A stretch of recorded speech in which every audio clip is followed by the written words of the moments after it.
Hello everyone, I am Satyat to tell you about something on parallel lines. What are parallel lines? Parallel lines are those lines which have same distance, lies on same plane and do not intersect each other. मतलब दो ऐसी रेखा जो कि same plane पर हों, same distance की हों, same दूरी की हों तथा वह एक आपस में कभी भी कटे नहीं, इंटरसेक्ट न करें, उसको कहा जाता है पैरेलल लाइन। पैरेलल लाइन को, दो पैरेलल लाइन को काटते हुए एक और लाइन जाता है, उसको कहा जाता है ट्रांसवर्सल। उसको कहा जाता है ट्रांसवर्सल।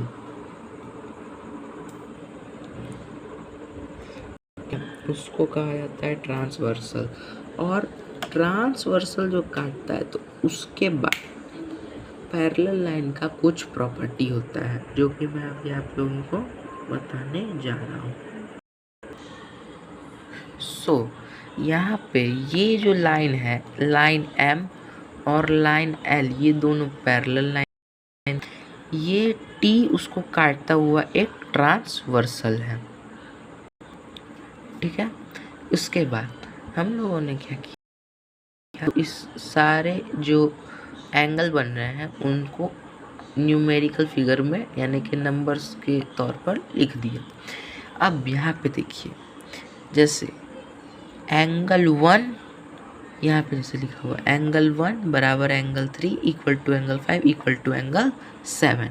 अब ये कैसे, इजी से शुरू करते हैं। एंगल 1 और एंगल 3 बराबर होगा कैसे, एंगल 1 एंगल 3 कैसे बराबर होगा, तो यहाँ पे बताते हैं। देखिए, जैसे एक लाइन है ऐसे, अब यहाँ मान लीजिए एंगल 1 और यहाँ एंगल 3 है, तो आप लोग जानते होंगे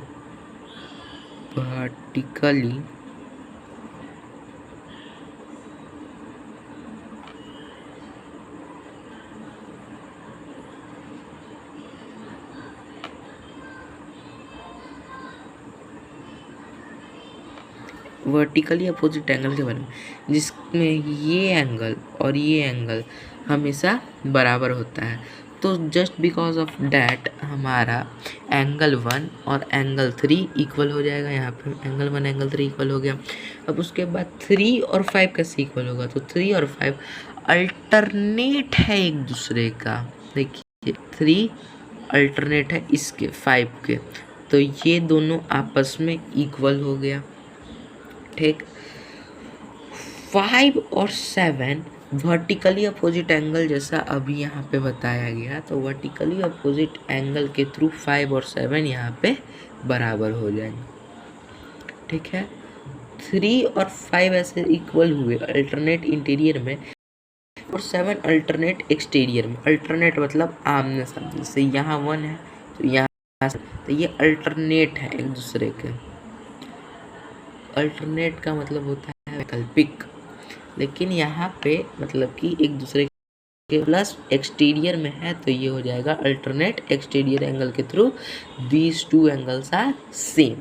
सो अगर इनको मतलब मिल जाएगा, अगर क्वेश्चन की वैल्यू निकालिए तो अगर 1 की वैल्यू निकल गया तो ऑटोमेटिकली 7 के बराबर होगा, निकल तो ऑटोमेटिकली 7 के बराबर होगा। नेक्स्ट यहाँ पे भी 2, 4, 6 और 8 यहाँ इक्वल किए, तो ये इसको भी एकदम सेम फॉर्मूला, जैसे यहाँ पे 2 और 8, तो 2 और 8 अल्टरनेट एक्सटीरियर एंगल के थ्रू इक्वल हो जाएंगे। 4 और 6 अल्टरनेट इंटीरियर के थ्रू, 2, 4 अपोजिट और 6 और 8 वर्टिकली अपोजिट एंगल के थ्रू।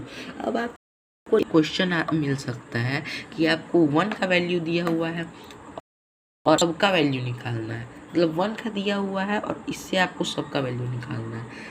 ठीक है, वैल्यू मान लीजिए 1 का वैल्यू मान के चलिए दिया हुआ है एंगल 1 बराबर कितना, एंगल 1 मान लीजिए